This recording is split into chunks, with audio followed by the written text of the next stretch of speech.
आपने अब तक जो कुछ भी देखा, हर इंसान, हर ग्रह, हर तारा, वो इस बेहिसाब बड़े ब्रह्मांड में रेत के एक कण से भी छोटा है।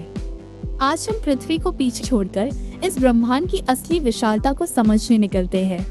सबसे पहले बात करते हैं दूरी की, जिसे समझना लगभग नामुमकिन है। रोशनी, इस दुनिया की सबसे तेज चीज, हर सेकंड लगभग 3 लाख किलोमीटर की रफ्तार से चलती है। फिर भी सूरज से यही रोशनी हम तक पहुंचने में 8 मिनट 20 सेकंड लगा देती है। अब इसे और आगे बढ़ाइए। हमारा सूरज मिल्की वे गैलेक्सी के कम से कम 100 अरब तारों में से सिर्फ एक है। इतनी बड़ी चक्रीय डिस्क कि उसे पार करने में रोशनी को भी करीब 1 लाख साल लग जाते हैं, और वो सिर्फ एक गैलेक्सी है।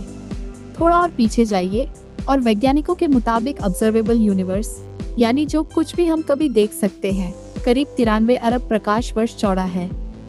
ऐसा इसलिए नहीं कि ब्रह्मांड की उम्र 13.5 अरब साल है और रोशनी बस उतनी दूर तक पहुंची है, बल्कि इसलिए क्योंकि स्पेस खुद लगातार फैल रहा है और दूर की गैलेक्सियों को हमसे और दूर लेकर जा रहा है, जबकि उनकी पुरानी रोशनी अब हम तक पहुंच रही है। और ये तो सिर्फ वो हिस्सा है जिसे हम देख पाते हैं। उस क्षितिज से आगे क्या है, ये शायद हम कभी नहीं जान पाएंगे। हर तारा असल में एक धीमा विस्फोट है जो अपनी ही गुरुत्वाकर्षण शक्ति से खुद को संभाले रखता है। हमारा सूरज अपने कोर में हाइड्रोजन को हीलियम में बदलता है, और ये काम वो 4.5 अरब साल से कर रहा है। करीब 5 अरब साल बाद इसका ईंधन खत्म होने लगेगा। ये फूलकर एक विशाल रेड जायंट बन जाएगा और मरकरी, वीनस को, शायद पृथ्वी को भी अपने अंदर निगल लेगा। उसके बाद ये अपनी बाहरी परतों को छोड़ देगा, जो एक चमकीले प्लैनेटरी नेबुला का रूप ले लेंगी, और पीछे रह जाएगा एक छोटा, बेहद घना कोर, व्हाइट ड्वार्फ। लेकिन ये तो जाने का शांत तरीका है। सूरज से कहीं ज्यादा बड़े तारे बहुत हिंसक तरीके से मरते हैं। जब उनका ईंधन खत्म होता है, उनका कोर पल भर में ढह जाता है और एक सुपरनोवा विस्फोट होता है, जो कुछ पलों के लिए पूरी गैलेक्सी से भी ज्यादा चमकीला होता है। पीछे क्या बचता है, ये तारे के असली आकार पर निर्भर करता है। कभी कभी बनता है एक न्यूट्रॉन स्टार, इतना घना कि उसका सिर्फ एक चम्मच धरती पर लाया जाए तो उसका वजन करीब 1 अरब टन होगा। और अगर बचा हुआ कोर बहुत ज्यादा भारी है तो गुरुत्वाकर्षण पूरी तरह जीत जाता है और बनता है कुछ और भी अजीब, एक ब्लैक होल। ब्लैक होल असल में स्पेस में कोई छेद नहीं है, बल्कि स्पेस का एक बेहद गहरा मोड़ है। हर ब्लैक होल के चारों तरफ एक सीमा होती है जिसे कहते हैं इवेंट होराइजन। उसे पार करते ही कोई सिग्नल, कोई कण, यहाँ तक कि रोशनी भी कभी वापस नहीं आ सकती। ऐसा नहीं है कि ब्लैक होल किसी और चीज से ज्यादा जोर से खींचता है, बल्कि स्पेस खुद इतना मुड़ चुका होता है कि हर रास्ता, आगे हो या पीछे, अंदर की तरफ ही जाता है। हमारी अपनी मिल्की वे के बीचों बीच एक सुपरमैसिव ब्लैक होल बैठा है, जिसका नाम है सैजिटेरियस ए स्टार, जिसका वजन हमारे सूरज से 40 लाख गुना ज्यादा है। 2022 में वैज्ञानिकों ने इसकी पहली असली तस्वीर जारी की। अंधेरे के चारों तरफ चमकती रोशनी का एक घेरा, जिसे दुनिया भर के रेडियो टेलीस्कोप को जोड़कर पूरी धरती जितना बड़ा एक इंस्ट्रूमेंट बनाकर खींचा गया।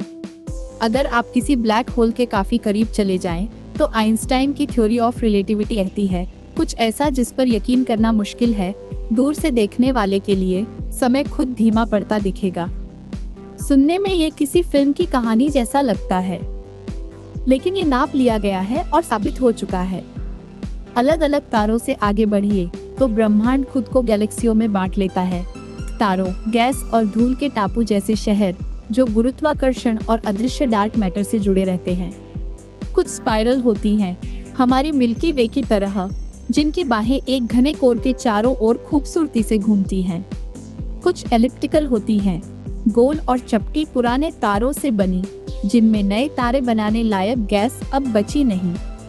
और कुछ इरेगुलर होती है, टकराव और अफरातफरी से बनी हुई।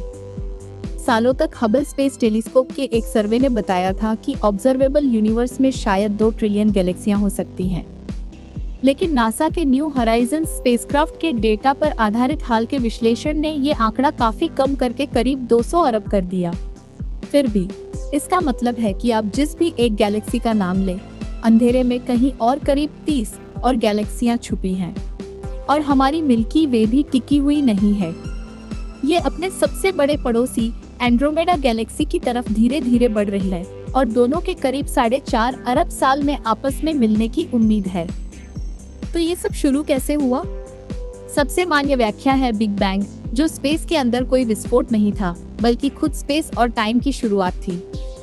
करीब 13.5 अरब साल पहले पूरा ऑब्जर्वेबल यूनिवर्स एक बेहद गर्म, बेहद घनी अवस्था में सिमटा हुआ था और फिर वो फैलना शुरू हुआ और तब से कभी नहीं रुका। और ये सिर्फ एक अंदाजा नहीं है। 1965 में बेल लैब्स के 2 वैज्ञानिकों अर्नो पेंजियास और रॉबर्ट विल्सन ने गलती से आसमान के हर कोने से आती एक हल्की माइक्रोवेव आवाज पकड़ी। बाद में पता चला कि ये कॉस्मिक माइक्रोवेव बैकग्राउंड था, बिग बैंग की बची हुई गूंज, जो अरबों सालों में ठंडी होकर एब्सोल्यूट जीरो के बस कुछ डिग्री ऊपर आ गई। एक तरह से ये ब्रह्मांड की सबसे पुरानी रोशनी है, सब कुछ की एक बचपन की तस्वीर, जो शुरुआत के करीब 3,80,000 साल बाद खींची गई। और जो विस्तार इस सब को बाहर की तरफ धकेल रहा है, वो धीमा नहीं पड़ रहा, बल्कि वो और तेज हो रहा है, किसी ऐसी चीज की वजह से जिसे वैज्ञानिक डार्क एनर्जी कहते हैं। एक ताकत जिसे हम सटीक तरीके से माप तो सकते हैं, पर अब भी पूरी तरह समझ नहीं पाए।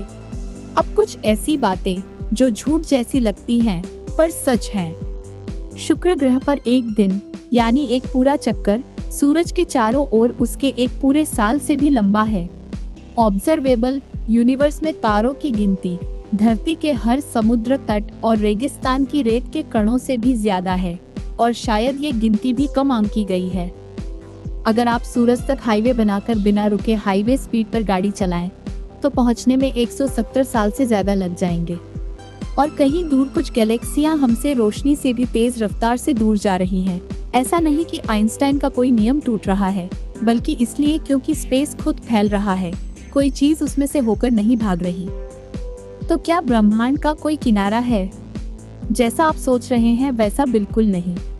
ऑब्जर्वेबल यूनिवर्स की एक सीमा तो है, पर वो रोशनी की सीमा है, स्पेस की नहीं। उससे आगे भी ब्रह्मांड है, हम बस उसे अभी देख नहीं पाते, क्योंकि उसकी रोशनी को अब तक हम तक पहुंचने का वक्त ही नहीं मिला। और उसी तेज होते विस्तार की वजह से हो सकता है वो कभी पहुंचे ही नहीं। ब्रह्मांड खुद सीमित है या सच में अनंत, ये कॉस्मोलॉजी के सबसे बड़े अनसुलझे सवालों में से एक है। प्लांक नाम के एक सैटेलाइट से मिले सबसे सटीक आंकड़े बताते हैं कि सबसे बड़े पैमाने पर ब्रह्मांड लगभग बिल्कुल फ्लैट है, जो बिल्कुल वैसा ही है जैसा होना चाहिए अगर वो हमेशा के लिए फैलता चला जाए। जो कुछ हमने अभी देखा, ये विशालता, ये तारे, ये ब्लैक होल, खुद समय की शुरुआत, इसे हमने सिर्फ पिछली 1 सदी में समझा है, और ज्यादातर तो बस पिछले कुछ दशकों में। और इसमें एक अजीब सा सुकून भी है। ये ब्रह्मांड कोई दूर की अनजान चीज नहीं है। इसी ने आपके शरीर के परमाणु बनाए हैं। आपकी हड्डियों में मौजूद कैल्शियम किसी मरते हुए तारे के अंदर बना था। तो स्पेस के ये अनसुलझे सवाल असल में एक तरह से ये सवाल हैं कि हम खुद कहाँ से आए। अगर ब्रह्मांड की इस यात्रा ने आपको थोड़ा भी हैरान किया, तो नोवा बाइट को सब्सक्राइब कीजिए और कमेंट में बताइए कि कौन सी बात आपको सबसे ज्यादा चौंका गई। फिर मिलेंगे अगली बार।